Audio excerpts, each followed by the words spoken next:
God, that intro is a banger, am I right? Good morning. Hello. I hope you're all doing well. It's a Tuesday. It's sweatshirt day today. This is the University of American Samoa Law School. Doesn't exist. That's a Better Call Saul reference for those of you who are new around here. I saw another person with this sweatshirt out the other day, and I thought it was funny because I thought I was the only one who had gone on Amazon.com and done a deep dive search to find some sort of merch for this university to wear as a gag for my Better Call Saul reaction video. But apparently, not just me. Not just me. First time live. Thanks for being here. If you're new, welcome. Super chats and super stickers are enabled on YouTube if that's where you're watching, but I'm also live on Twitch, Twitter, and Facebook. Anything you give to support this channel helps me continue to do this, bring you some fun stuff. But if you're new here, hi, my name's Leja. I'm a real life lawyer and I'm on a mission to demystify the law and how it affects your everyday life. I'm not a journalist. I'm not unbiased. I'm just your lawyer friend who likes to read the news and talk about it. I read the news so that you don't have to, but you probably still should. Okay. Thanks. Great. Let's dive into some headlines. Shall we, my friends? Moira is asleep behind me. Hopefully you can hear that just a little bit as a nice calming Tuesday morning. When's the legal collab? Come on, I'm small potatoes for that guy. But maybe someday. All right, let's get into the latest headlines. I know I promised you the sovereign citizen, but let's just jump quickly into Trump o'clock because that's how we like to start our morning every morning. Am I right? With Donald Trump? No? Well, so remember when the FBI searched Mar-a-Lago? That was fun. But also, before conducting that search, they had met with Trump and his people at Mar-a-Lago, who finally they begrudgingly agreed to turn over the classified documents that Trump had at Mar-a-Lago. And they took the FBI agents to a storage facility and showed them a pile of 15 boxes in this one room, saying, that's all the documents we have at Mar-a-Lago. And then they handed the FBI this small envelope and said, these are the classified documents that we found after a diligent search. These are the only classified documents at Mar-a-Lago. And his people signed a sworn statement affirming that they had done a diligent search of Mar-a-Lago for classified and other documents. But then the FBI, as we all know, got their search warrant and easily found not only more documents, but also more classified documents while searching Mar-a-Lago, making it doubtful that a diligent search was ever done, making that sworn statement pretty questionable. My question is, why are people always willing to literally just throw themselves under the bus for this man? Make it make sense. Is it just money? It can't be charisma. Look at him. Anyway, one of his lawyers has now lawyered up over that sworn statement and is trying to cover her ass, basically. Christina Bobb signed the statement, but she said that she didn't write it. She didn't write the statement. No. Wasn't me. I didn't write it. She says it was drafted by this other Trump lawyer, Evan Corcoran. And she signed it only after adding the disclaimer saying that it was based upon the information that has been provided to me.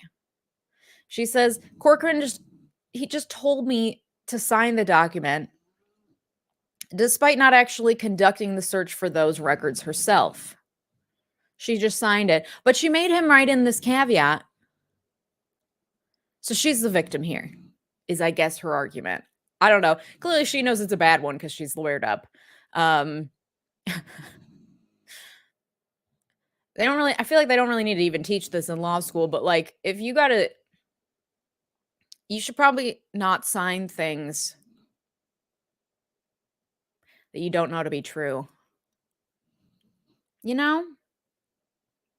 If you got to put a caveat in before you're willing to sign something that says, this is based on shaky information, just don't sign it. Just don't sign it. Just don't sign it. Something tells me she probably wishes that she just hadn't signed it at this point. So MAGA really does now stand for making attorneys get attorneys. Lawyer up. Lawyer up. All right, that's all I had for Trump o'clock. Moving on. Moving on to Darrell Brooks. Okay, I've gotten a couple requests to talk about this. Honestly, none of the major news outlets, like this is Fox, but this is like Milwaukee Fox. None of the major news outlets are covering this. I don't know why, because it seems to be a bit of a circus. So if you don't know, Darrell Brooks is charged with a November 2021 Waukesha Christmas parade attack. He drove an SUV into a crowd during a parade, killing 6 and injuring like 62 others. He's on trial for 6 counts of first-degree intentional homicide and 77 additional charges. His trial started last week. He's apparently been so disruptive that he's had to be removed from the main courtroom every day so far of the trial. Here's what I didn't realize. He's representing himself. He fired his lawyers.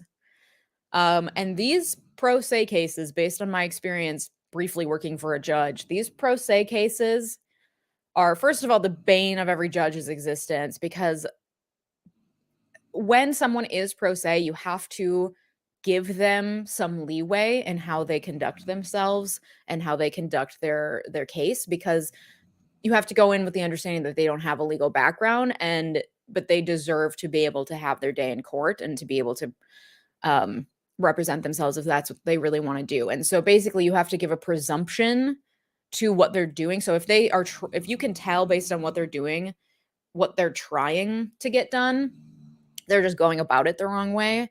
You can say like, okay, based on what you're saying or based on your actions, it seems to me like you are trying to file a motion for whatever, or you are trying to object, or you're trying to stay proceedings pending, blah, blah, blah. Like you have to presume in their favor and try to interpret what they're doing in a way that comports with the law to the best of your ability. However, that doesn't mean that they can act absolutely off the rails during court. They have to still hold up to court decorum. And he is not doing it. And that is, I don't want to say typical of pro se cases, but a lot of pro se people can often be very difficult to work with for judges and very disrespectful, in my experience, anecdotally. Okay. So in the middle of jury selection, day one of juries, there's some great pictures in this article from Fox 6 in Milwaukee. Ooh, there's a dense fog advisory in Milwaukee. Everyone be careful. Day one of jury selection, Monday. He's making arguments about not having had enough time to prepare, despite firing his attorneys, who I'm pretty sure were probably pretty happy to be off the case. He's also then making a sovereign citizen argument, saying that he doesn't recognize the jurisdiction of the court. I didn't know what a sovereign citizen was until after that TikTok reaction video that I made, where one of the guys was saying a bunch of loony stuff, and a lot of people commented saying like, oh, that those are talking points of sovereign citizens. Thank you for that education. I had no idea. Here's the Southern Poverty Law Center, their definition of the sovereign citizens movement. Sovereign citizens believe they are not under the jurisdiction of the federal government, consider themselves exempt from U.S. law. They use a variety of conspiracy theories and falsehoods to justify their beliefs and their activities, some of which are illegal and violent. They clog up the courts with indecipherable filings, and when cornered, many of them lash out, retaliating through acts of paper terrorism and, in the most extreme cases, acts of deadly violence, usually directed towards government officials. And that, like, May 2010, like, they've been around for a while, I guess. I'm not going to get too deep into this, but Google Google sovereign citizens, go to the Southern Poverty Law Center. They have a pretty good reputation. So probably good information here. Anyway, so they don't believe that they're under the jurisdiction of US law, basically, based on conspiracy theories. So he's saying, I'm a sovereign citizen. This court doesn't have jurisdiction over me. I do not recognize this court because I am a sovereign citizen. The judge rejected that because it's not a valid defense to anything. It's not a valid argument against finding jurisdiction. The problem with the argument is that, like, you don't get to choose whether the state has jurisdiction over you.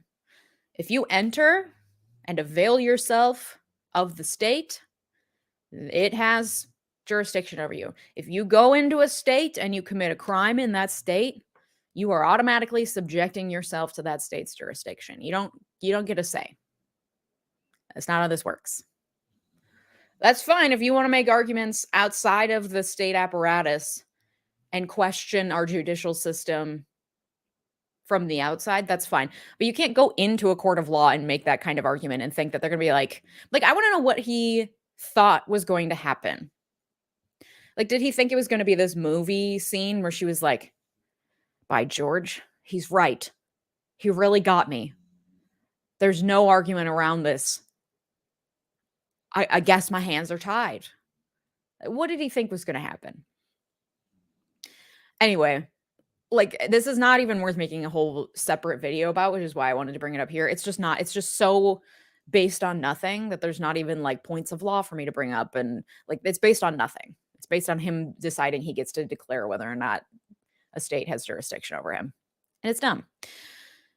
But there's some fun pictures. So he's acting in his own defense. He's claiming he has been bombarded with paperwork. And this is day one. Again, he made the following requests for standby counsel: an adjournment of the case, for the judge to state her name in court, and for more time to review the discovery documentation he received. He kept questioning the judge about like her oath.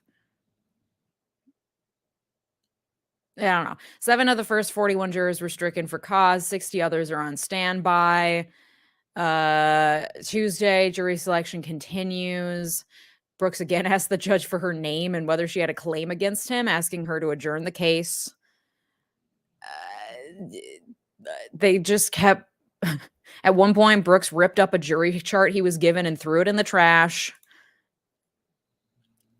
And then he was moved to an adjacent courtroom because he couldn't stop his incredibly loud and violent outbursts in the middle of the proceedings. Which, like, I don't know how you do jury selection in this environment. Like, he is prejudicing himself to these jurors. I don't know how they're not going to have biases against him. He made a motion to strike the entire jury panel. He refused initially to even participate in the jury selection. He just crossed off the names of every single juror instead of one at a time.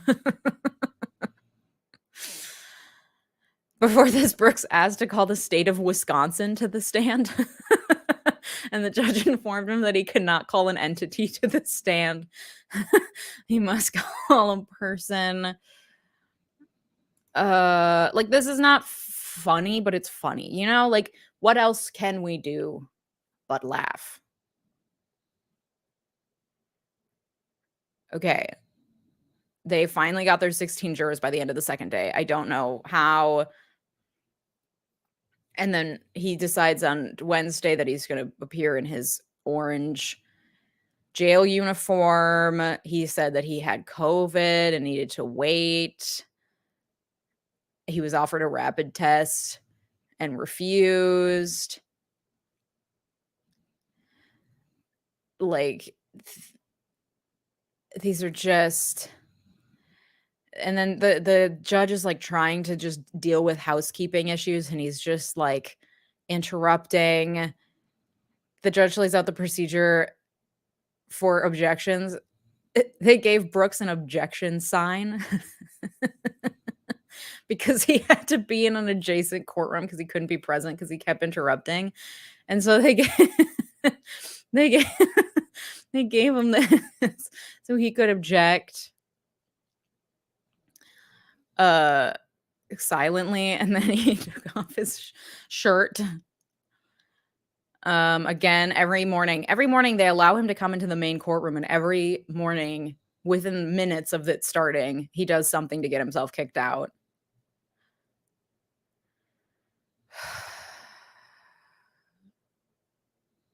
Following Brooks's continued disruptive behavior, Opper noted, I believe Opper's the prosecutor, complete confidence in Brooks' competency, and Doro, the judge, agreed, saying Brooks' behavior was intended to make a mockery of the court, adding that he was examined as recently as July and August, and there were no competency concerns.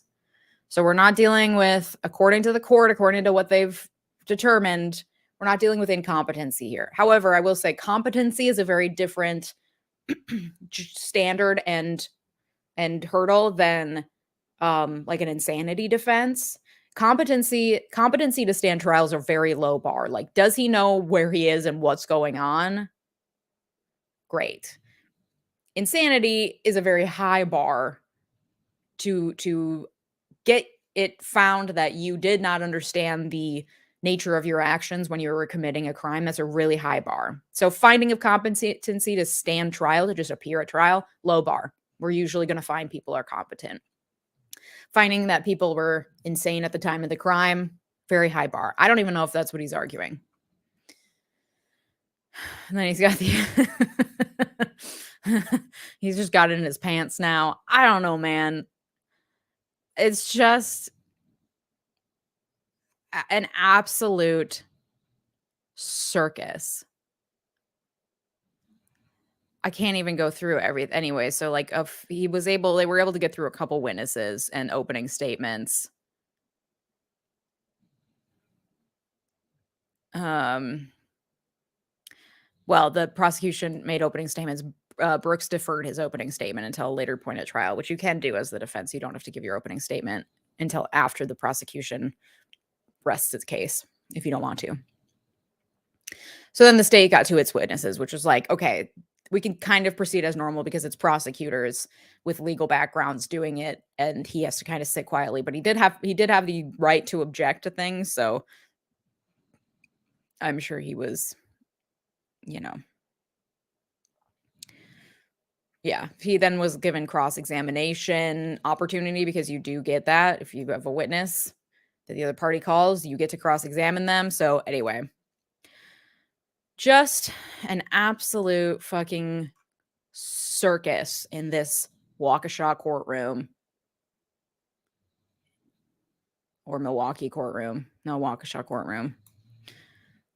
What a mess. But that's what's going on there. Let me look at your comments.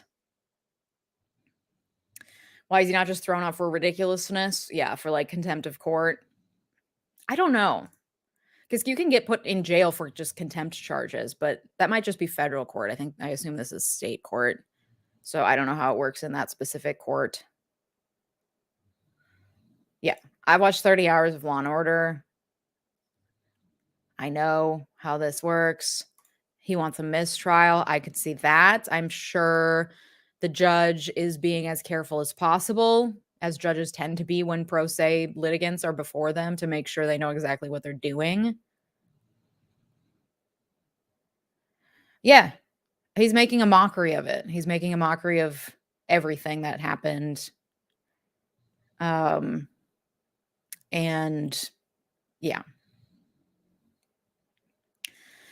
If he got contempt, based on how I understand it, but this is like my understanding of federal court, yeah, you can be charged with contempt like while the trial is proceeding, and then they just like tack on contempt charges at the end. So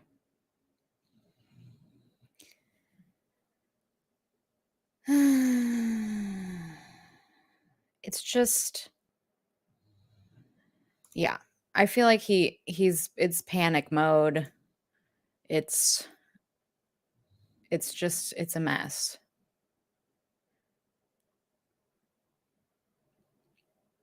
Yeah, it's like watching a child. It's like watching a child, but it also, like, I have a hard time not believing that he doesn't know what he's doing, you know, at least to a certain extent.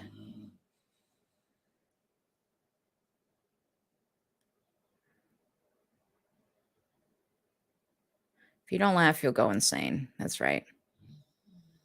He tried to call the plaintiff to the stand. The plaintiff is the state of Wisconsin. Anyway. Yeah, he's basically Michael Scott, except for I actually like Michael Scott.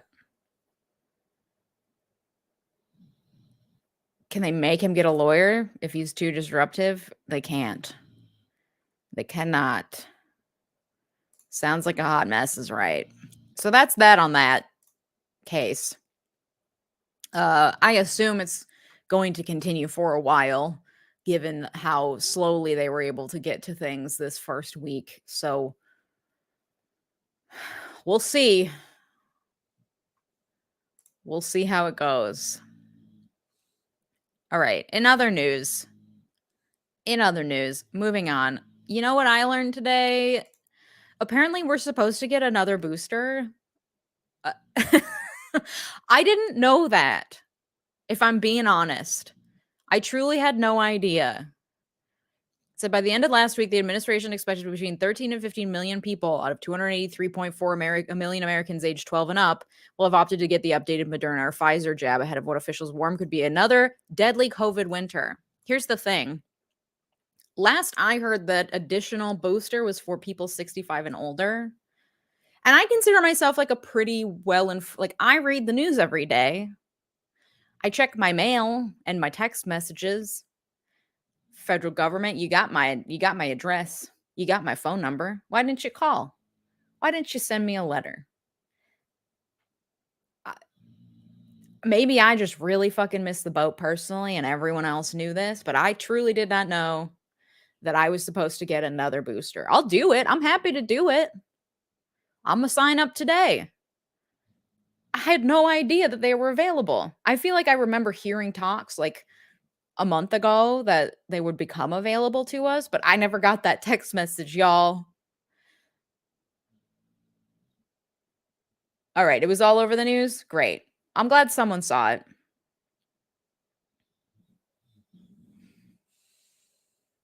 You had to ask your pharmacist? Okay. So apparently I just needed to be a little bit more proactive.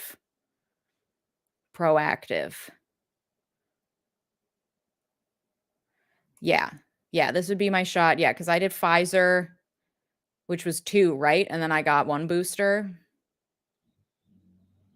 I definitely have gotten at least 1 booster. I know that for a fact. Yeah. Great. Okay. It's not just me. It's a second booster. I'll do it. I'll do it. I'll get the flu shot. I'll do it. I don't have a problem with it, but you got to spell it out for me. That it's the overload of information is overwhelming. Yeah, I think my mom might be on shot 5 as well. Oh, even your doctor said it's not. See?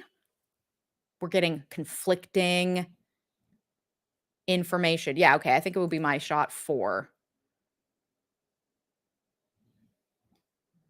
Yeah, get your flu shot. You didn't see it on the news. Great. I just haven't been seeing my doctor recently to ask. So I'll do it. You better watch out. I'm gonna get that booster.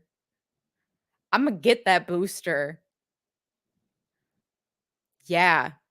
Anyway, so I just thought I'd share that because I didn't know and maybe you didn't know. So now you know. Go get boosted before the winter. Great. Glad we cleared that up.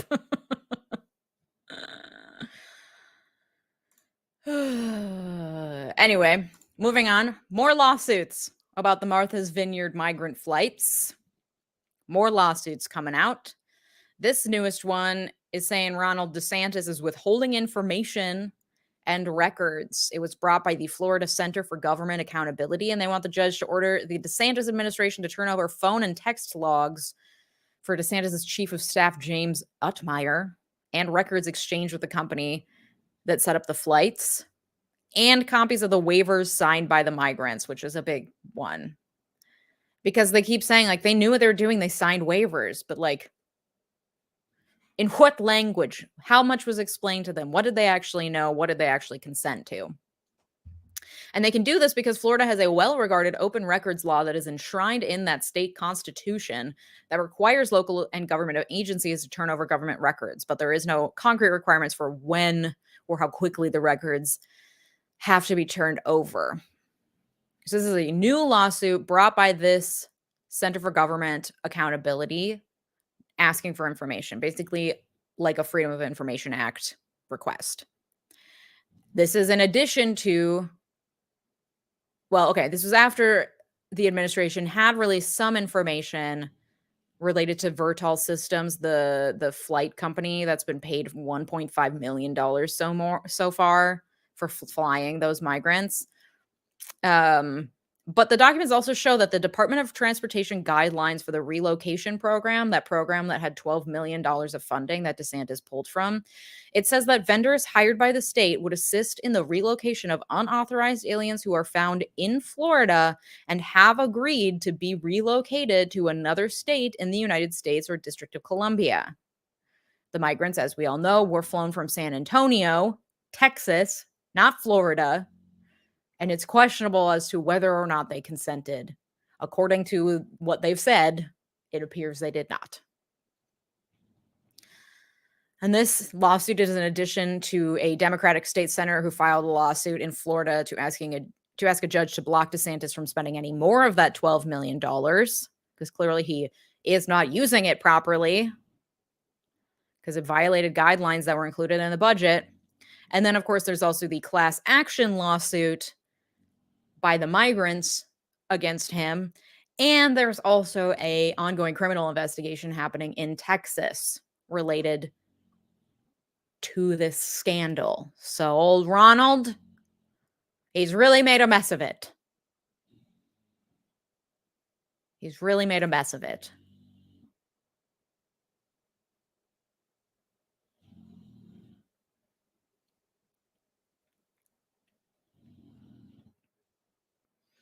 There are a lot of good things about the South that get buried by the actions of people like DeSantis. I've heard that. I've not spent much time in the South. I've gone as far south as Virginia, and I went to Nashville once, and it was truly one of my favorite experiences ever. So DeSantis is on the way to becoming Florida man. Oh, boy.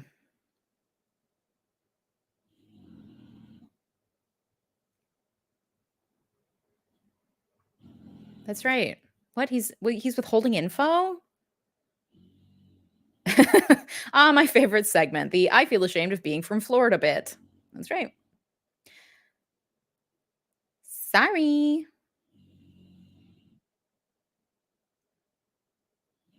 All right. Don't forget to like and subscribe. That's right, people. As long as you don't talk policy. I loved Nashville. I went to Santa's Pub. It's a double wide trailer, Christmas themed with karaoke. They only serve beer and wine. You can smoke inside, but you can't smoke when you're on stage singing, and no cussing into the mic. We shut that place down at like 3 a.m. It was a great time. A great time. What else do I got for you? What else do I got? Oh, let's see. I don't have a article for this, but a Dutch judge has ruled that requiring workers to keep their cameras on long term, like via Zoom or while they're working, is a human rights violation. It's a human rights violation. This was after a US-based company wrongfully terminated an employee, a Dutch-based employee, because of his failure to comply with webcam monitoring during the workday. He was ordered to keep his webcam on for the entire workday for training. He was already sharing his screen the entire day too, so he was like, nah, I'm not going to do that. And so they fired him for non-compliance. And so he sued, being like, hey, that was an invasion of my privacy for them to want to record me all day long against my will and then fire me. And the judge found in his favor and ordered the company to pay him $73,000. Not bad. Not bad. And I read that apparently also in Portugal, the Portuguese parliament, saying Portuguese parliaments feels weird because I'm used to hearing the word Portuguese in the context of like the Portuguese language. But I think it's the Portuguese parliament outlawed texts from employers after work. Like you cannot send your employees texts outside of work hours, basically. Get me the fuck out of this country. That's what I have to say about that. Send me straight to Portugal. I'm ready. Yeah, you can't even do that in prisons, correct? You cannot monitor them in prisons. There are security cameras everywhere in public spaces where you have no expectation of privacy. Inside your home, you have an expectation of privacy. Why do y'all need to look at me? Is fucking right. Oh, I had this horror show when I was still in Big Law. I had to get my wisdom teeth out, but of course I didn't take like any time off work because you're not allowed to, or you are allowed to, but like it's frowned upon. And I had to be in this meeting and I was like in my bed, cheeks out to here, just like trying. I wasn't on any like hard drugs. I somehow managed to survive on just like a lot of Advil and Tylenol. But I did not. I looked bad. And I was in this meeting and I thought for sure they would not have us turn on our cameras. And they did. And I like popped on and I was like, I'm so sorry, but I just got my wisdom teeth out and I'm not in a state to be on camera. And then I turned the camera back off and it was embarrassing. Hey, you're Portuguese. Oh, I want to go. I'm visiting in March. I'm going to Portugal in March to visit to see if it's the place I want to be, but I do want to get out and go to there.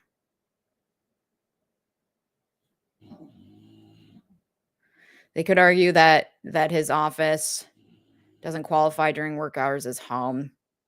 I'd still say that he would have like, well, I guess this isn't like a Dutch court, so I don't know what the laws are there, but here I think there's a pretty solidly constitutionally protected expectation of privacy in your home, no matter what you're using it for. Unless it's for crimes that they have probable cause to believe are happening in there. What? It was 750,000 euros? I read it was $73,000. That's wild if it was. That's a lot of dollars.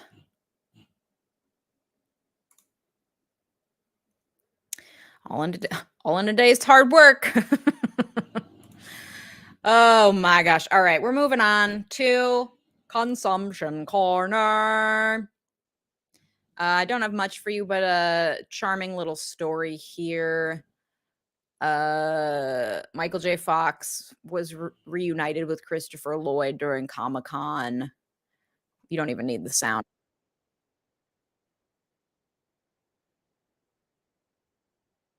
Back to the Future fame.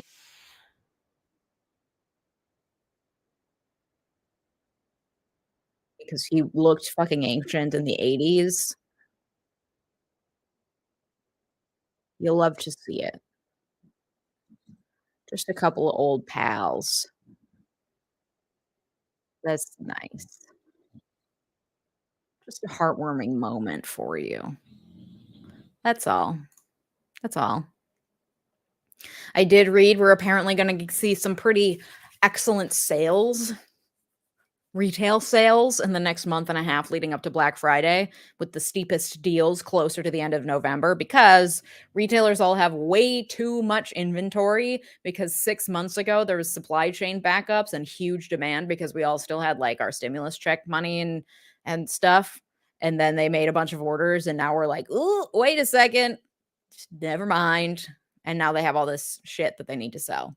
So we're going to get some sick deals in the next month and a half, especially on toys and electronics, I read. So get your Christmas shopping in, friends. And then finally in consumption corner, I have a request. I have a request for podcast recommendations. I'm bored. I am bored. I just keep listening to, like, every time Bailey Sarian has a new dark history podcast, I listen to that, but I'm kinda like, I gotta expand my horizons. I listen to, like, news podcasts, but I'm bored of it. I like the storytelling podcasts. I was really into, Aaron Mahnke's Unobscured, which is all about the Salem witch trials, and then he kinda delves into other areas of, like, mysticism and other stuff, and I was trying to find other Aaron Mahnke stuff because I think he's a really great storyteller, and I listened to some of it, but I got kinda bored. I also really like I like My Favorite Murder, but I can't listen to murder podcasts anymore because I live in a house. I feel like it's different to listen to those when you're, like, on the 4th floor of an apartment, but when you live in a house, something and it's like an old Victorian house, it's too spooky. It's too spooky. I can't do it. So I'm not looking for murder, but I like storytelling. I really don't like interview podcasts where they, like, bring on a new guest and interview. I want, like, this is why I love My Favorite Murder because it's like I know who I'm getting. I know who these ladies are. I know they're funny. I know it's gonna be good. When they're bringing on guests, I don't know who this guest is. I don't know if I'm gonna have fun. I just want like, to be entertained. Let's see. The Murdaugh Murders. Okay. The Adventure Zone with a tabletop RPG. I don't know that I've Let's Go to Court. You're Wrong About. You know, I've tried to listen to lore and it kinda spooked me out. I don't like ghost stories. They make me scared because 'cause I'm not sure that ghosts aren't real. H3 my boyfriend listens to H3 and really loves it. Oh, Sibling Rivalry, I have heard that. Crime Junkie, okay. Ooh, Welcome to Night Vale. That sounds fun. Ooh, Strange and Unexplained, yeah, I like that, exactly. I like more spooky than scary. Give me the spook. Not ghosts, but, like, ooky kooky spooky, but I don't wanna be scared. Noble Blood, I saw that one pop up. That's good to know. Okay, Welcome to Night Vale, that's the second. Last you mean last podcast on the left? Is that what you're saying? Man, you guys got a lot. I'm gonna have to go through these. Um, I have seen I have heard of violating community guidelines. I've seen it pop up. I'll have to look into that.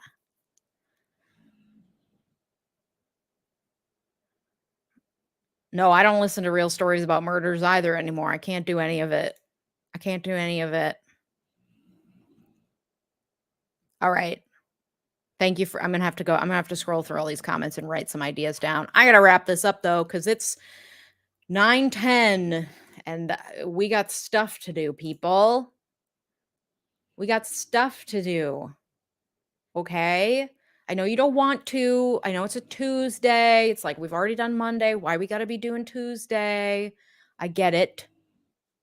I get it. But we have to. I'm also starting to sweat a little bit in this sweatshirt. It's gonna be like 80 degrees today, I think, or 75 or 80. I don't know. Okay, but I do need to tell you, I'm gonna have probably, hopefully, an edited video for you tomorrow morning, Wednesday, and then I'm gonna be gone for a few days. I'm gonna be gone for a few days. I'm very sorry. I'm gonna be gone Thursday, Friday, and Monday. I shan't be here. I shall be in Southern California on a beach. Just chilling, taking a break. Okay? Doing a relax. I suggest you do the same if you're able to. So, tomorrow morning, be here or be square for an edited video. Thank you so much for the super sticker.